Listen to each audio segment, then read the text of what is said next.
Hi,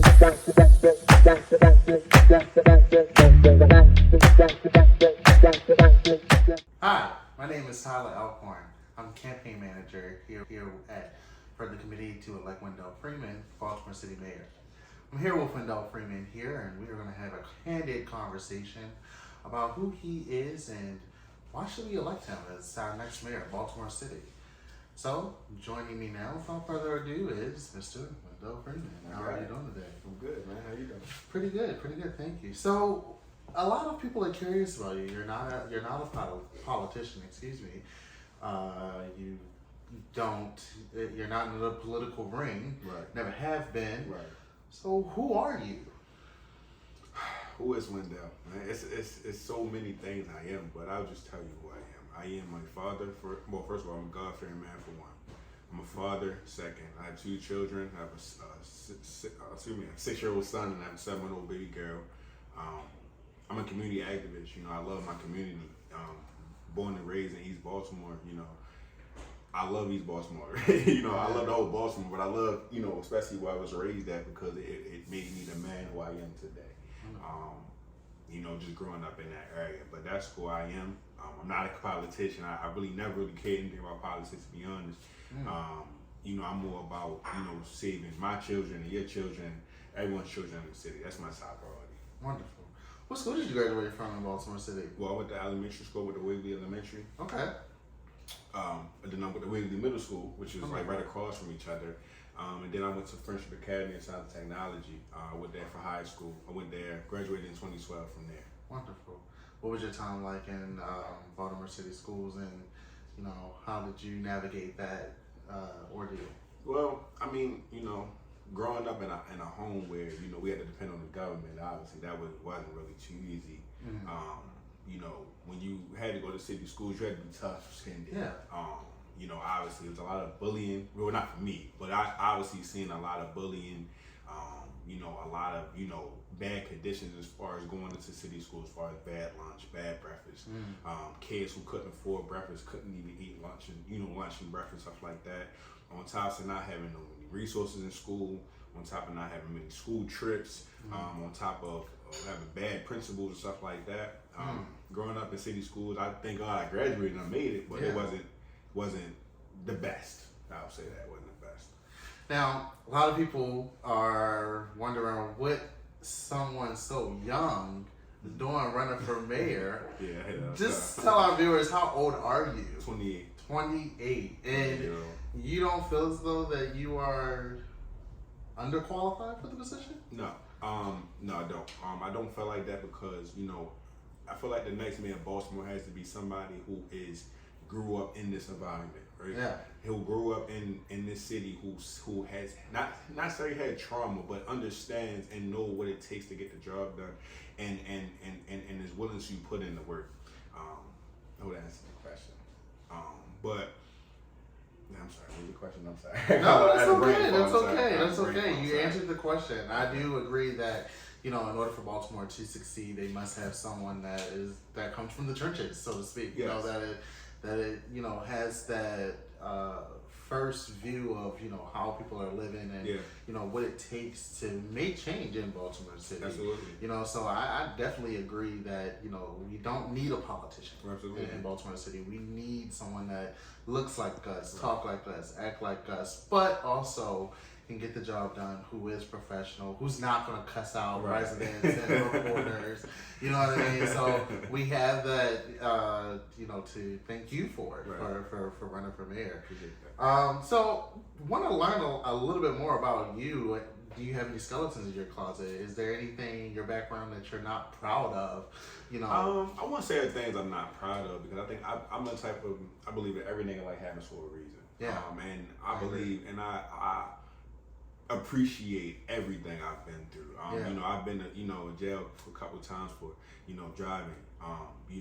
Because when I was young, my parents didn't teach. Well, I didn't grow up with my parents, obviously, but the people who are in my life that are supposed to teach me, they didn't teach me how important it was to get a driver's license, or how important to do it. Nowadays, you just have an ID, you got the money, you can just go get a car. And I wasn't taught at an early age the importance of doing it. So over time, as me being a man, I had to go to court, multiple times. I had to, do a couple of jail sentences for driving a couple of times to understand that the importance of it. And that's why I want to bring driver education into school.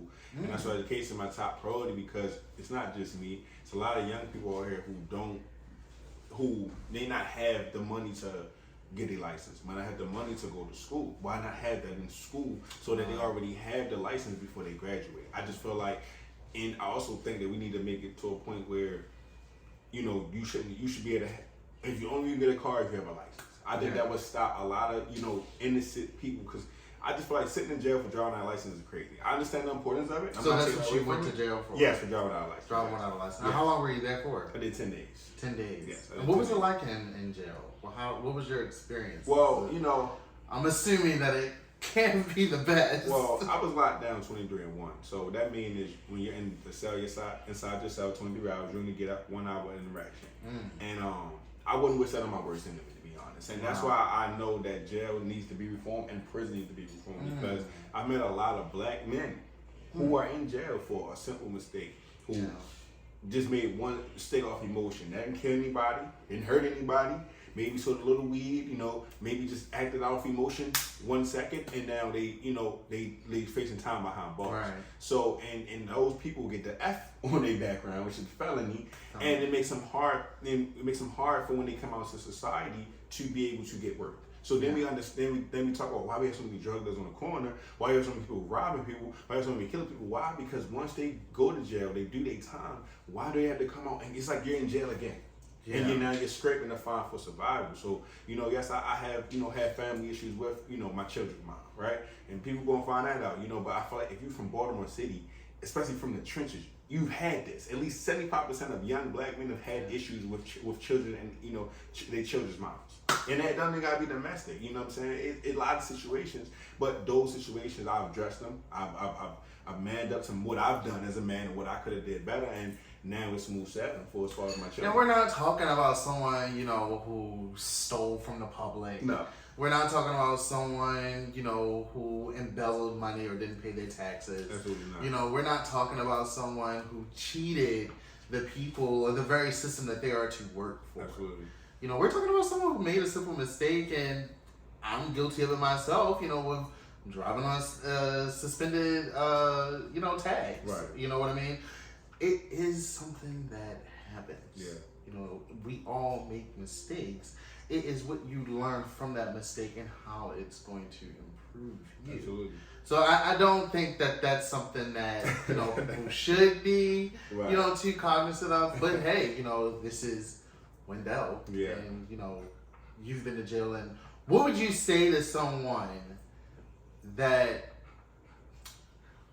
what could you say to your younger self that potentially could have altered the course of you going to jail, or, what could have you done better, shall I say? I could have got my license. Yeah.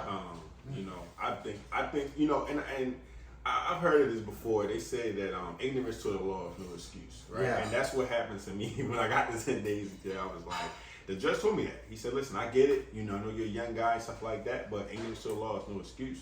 But if I could tell my younger self that, anything, let's say 5 or 10 years from who I am now, I would tell myself to, get with the right people who can, because obviously I had good people in my life, right? But I didn't have the right people.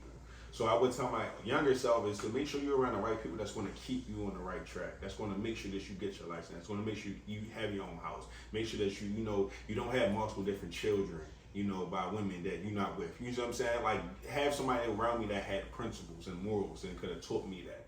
Because growing up in Baltimore, I was just like a lot of statistics. I didn't have a father. Mm-hmm. Everything I learned and was on seeing. It wasn't from nobody teaching me. It's from me seeing how to deal with women, how to deal with life, how to deal with, outside, how to deal with the streets. You know what I'm saying? Stuff like that. And just one last question, and this is the question that I think everyone is asking themselves and is going to be asking themselves in the near future. Why should we vote for you? You should vote for me. I'm going to speak into the camera. Yeah. You should vote for Wendell Freeman, because simple as this, I am you. I am a project of Baltimore City. I have been through everything that there has been. from gun violence. I lost 2 friends at 13, 14 years old right in front of me. I've been through police brutality. When I was 13, a cop told me that he was going to kill me if I wasn't in front of cameras in front of 7-Eleven, right? I've been through the struggle. I've been through not having hot water. I've been through not having food in the house. I've been through going through an education system who has failed us and continues to fail us every single year. I am you.